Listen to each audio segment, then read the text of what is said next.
പ്രിയപ്പെട്ടവർ, the truth ചാനലിൻ്റെ ജാഗ്രത സംപ്രേഷണ പരിപാടിയിൽ we the people of India എന്ന പരമ്പരയിൽ 6ാമത്തെ എപ്പിസോഡിലേക്ക് നമ്മൾ കിടക്കുകയാണ്. കഴിഞ്ഞ പ്രാവശ്യം നമ്മൾ രാജ്യത്ത് നമ്മുടെ ജനാധിപത്യം ഉരുത്തിരിഞ്ഞു വന്ന സാഹചര്യങ്ങളെക്കുറിച്ചൊക്കെ ഏകദേശമായിട്ടൊക്കെ പറയുകയുണ്ടായി. ഇപ്പോൾ നമ്മുടെ രാജ്യം വലിയൊരു പ്രതിസന്ധിയിലേക്ക് കടന്നിരിക്കുകയാണ്. നിങ്ങൾക്കെല്ലാം അറിയാവുന്ന കാര്യം തന്നെയാണ്. 47 മുമ്പ് ബ്രിട്ടീഷ് ഇന്ത്യയിൽ ഏകോദര സഹോദരങ്ങളെപ്പോലെ ചെറിയ തമ്മിത്തല്ലും അടിപിടിയൊക്കെ ആയിട്ടെങ്കിലും കഴിഞ്ഞിരുന്ന നമ്മൾ ജാതിയുടെയും മതത്തിൻ്റെയും പേരിൽ 2 രാഷ്ട്രങ്ങളായിട്ട് തിരിഞ്ഞു. ബ്രിട്ടീഷുകാർക്ക് അത് താല്പര്യമായിരുന്നു. അവരെ സംബന്ധിച്ചിടത്തോളം ഇവിടെ ആഭ്യന്തര കലാപം ഒഴിവാക്കാനും രക്തച്ചൊരിച്ചിലിന് ഒരു ശമനമുണ്ടാക്കാനും 2 രാഷ്ട്രവാദം അവർ കൂടെ മുന്നോട്ട് വെച്ചത് അംഗീകരിക്കുകയുണ്ടായി. ഇതിൽ മുഹമ്മദ് അലി ജിന്നയുടെ നേതൃത്വത്തിൽ മുസ്ലിങ്ങൾക്ക് സ്വന്തമായി ഒരു രാഷ്ട്രം വേണം എന്നുള്ള നിലപാടിൽ അവർ ഉറച്ചു നിൽക്കുകയും അത് നമ്മുടെ നേതാക്കന്മാർ അടക്കം അംഗീകരിക്കുകയും ചെയ്യുകയുണ്ടായത്.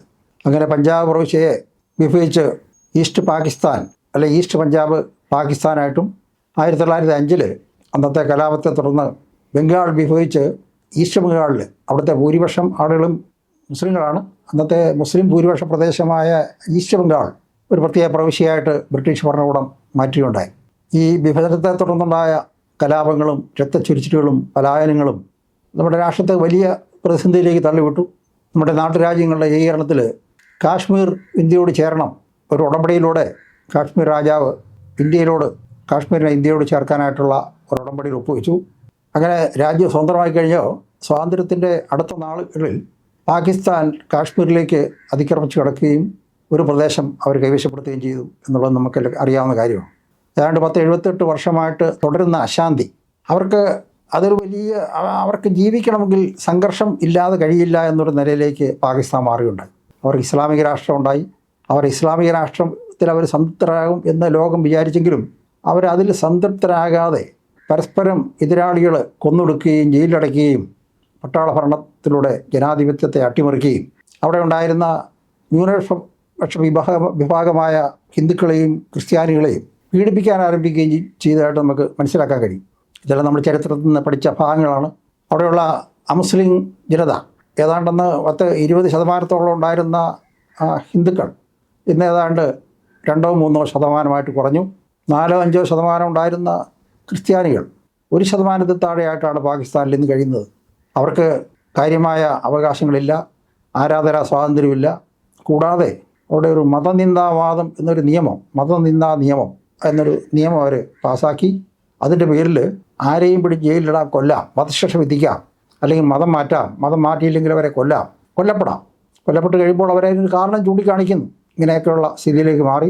സാംസ്കാരികമായിട്ടും ഭാഷാപരമായിട്ടും ഭൂപ്രദേശത്തിൻ്റെ പ്രത്യേകത എല്ലാം ഒക്കെയുള്ള ഈസ്റ്റ് ബംഗാൾ ഈ പാകിസ്ഥാൻ ഭരണകൂടത്തിൻ്റെ കീഴിൽ ഒരുപാട് ദുരിതപ്പെടുകയും അവർ 2ാം തരം പൗരന്മാരായി തീരുകയും ചൂഷണം അനുഭവിക്കുകയും ചെയ്തപ്പോൾ അവിടെ ഒരു ബംഗാൾ വിമോചന മുന്നണി ഇവിടെ മുജീബുർ റഹ്മാൻ്റെ നേതൃത്വത്തിൽ ബംഗാളിലൊരു സ്വതന്ത്ര രാഷ്ട്രം ആയി മാറണം എന്നുള്ള ആവശ്യം ഉയർന്നു വരികയും ഒരു വിമോചന സമരം ആരംഭിക്കുകയും ചെയ്തു.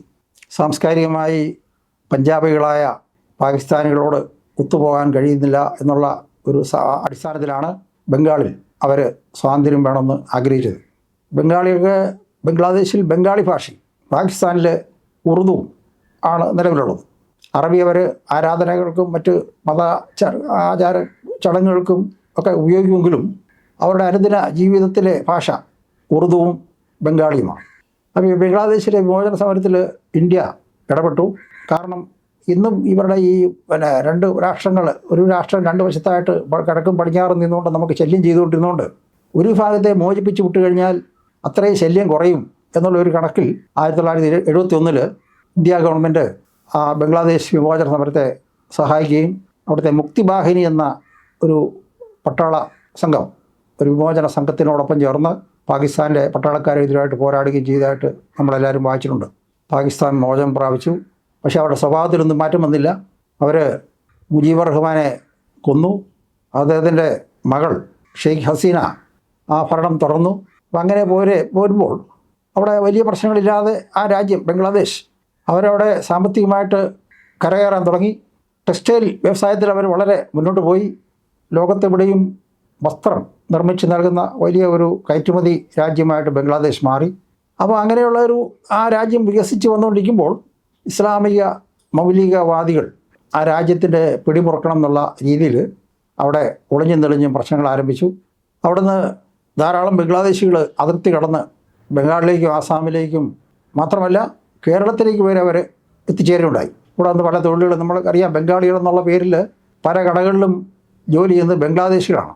അവരുടെ രൂപവും ഭാവവും എന്ന് കണ്ടു കഴിഞ്ഞാൽ അല്ലെങ്കിൽ ഭാഷ കേട്ടാൽ മലയാളിക്ക് അവരെ തിരിച്ചറിയാൻ പറ്റില്ല. പക്ഷേ അധികം പേര് ബംഗ്ലാദേശികളാണ്. കേരളത്തിൻ്റെ പല ഭാഗത്തും രാഷ്ട്രീയമായ കാരണങ്ങളാൽ ഇടതു വലതു സംഘടനകൾ അവരെ പ്രോത്സാഹിപ്പിക്കുകയും അവരെ വോട്ട് ബാങ്കാക്കുകയും അവരുടെ അധികാരം പിടിച്ചെടുക്കാനുള്ള ഒരു സംഘടനയായിട്ട് അവരെ വളർത്തിക്കൊണ്ട് വരാൻ ശ്രമിക്കുകയും ചെയ്ത് നമുക്ക് അറിയാവുന്ന കാര്യമാണ്. അടുത്ത കാലത്ത് വഖഫ് നിയമം അത് ജനാധിപത്യപരമായ രീതിയിൽ ഇന്ത്യൻ നിയമ സംഹിതയ്ക്ക് വിധേയമായിട്ട് പ്രവർത്തിക്കേണ്ടതാണ് എന്നുള്ള ഒരു ആശയത്തോടൊപ്പം സർക്കാരിൻ്റെയും ജനങ്ങളുടെയും സ്വത്തുകളിലേക്ക് വഖഫ് കടന്നു കയറാവുന്ന രീതിയിൽ അതിൻ്റെ വകുപ്പ് 1995-ലും 2013-ലും ആയിട്ട് വഖഫിൻ്റെ നിയമത്തെ ഭേദഗതി ചെയ്ത് കൊടുത്തിട്ടുള്ളത് നിങ്ങൾ ധാരാളമായിട്ട് വായിച്ചിട്ടുണ്ടാകും.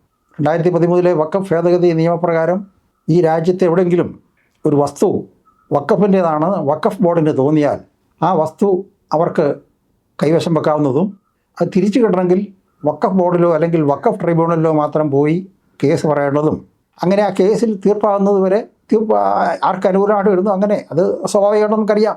വഖഫിൻ്റെ വസ്തു വഖഫ് ബോർഡിലോ അല്ലെങ്കിൽ വഖഫ് ട്രിബ്യൂണലിലോ പോയി കഴിഞ്ഞാൽ അവർ തീരുമാനിക്കുന്നത് ഇസ്ലാം ശരീഅത്ത് നിയമത്തിനനുസരിച്ച് മാത്രമേ ആകുള്ളൂ. നമ്മുടെ കോടതിക്ക് പോലും അതിൻ്റെ മേൽ ഒരു അപ്പീൽ കൊടുക്കാൻ പറ്റാത്ത വിധം ഒരു ഭരണഘടനാ ഭേദഗതി യാതൊരു ചിന്തയും ഇല്ലാതെ അന്നത്തെ ഭരണകൂടം ഭേദഗതി ചെയ്ത് കൊടുത്തു. അതിൻ്റെ ഭവിഷ്യത്തുകൾ നമ്മുടെ രാജ്യത്ത് അനുഭവിച്ചുകൊണ്ടിരിക്കുകയാണ്. അത് പുറത്തേക്ക് വന്നത് നിങ്ങൾക്കറിയാം. മുനമ്പം സംഭവം മുൻപത്തെ 10-100ഓളം കുടുംബങ്ങൾ ഈ വഖഫിൻ്റെ പ്രശ്നത്തിൽ കുടുങ്ങിക്കിടക്കുകയാണ്. നിങ്ങൾക്ക് എല്ലാവർക്കും അറിയാവുന്ന കാര്യമാണ്. അതുകൊണ്ട് അതിനെക്കുറിച്ച് ഞാൻ കൂടുതലായിട്ട് പറയുന്നില്ല. ഒരുപാട് വസ്തുവകൾ അതായത് വഖഫ് ബൈ യൂസർ എന്നൊരു പ്രയോഗമുണ്ട്. അതായത് കുറേ കാലം കൊണ്ട് ഒരു മതപരമായ കാര്യത്തിന് വേണ്ടി ഒരു ഭൂമി ഒരു പ്രോപ്പർട്ടി അല്ലെങ്കിൽ ഒരു കെട്ടിടം ഉപയോഗിക്കുകയാണെങ്കിൽ അത് ഉപയോഗത്തിലൂടെ അത് വഖഫായി തീരുമെന്നുള്ള വളരെ വിചിത്രമായ ഒരു നിയമം നിലവിലുള്ളതുകൊണ്ട് ഏതാണ്ട് എല്ലാ നഗരങ്ങളിലും എല്ലാ പട്ടണങ്ങളിലും ഗ്രാമങ്ങളിലും ആയിരക്കണക്കിന് ഏക്കർ വസ്തുവകൾ വഖഫിൻ്റേതായി മാറി.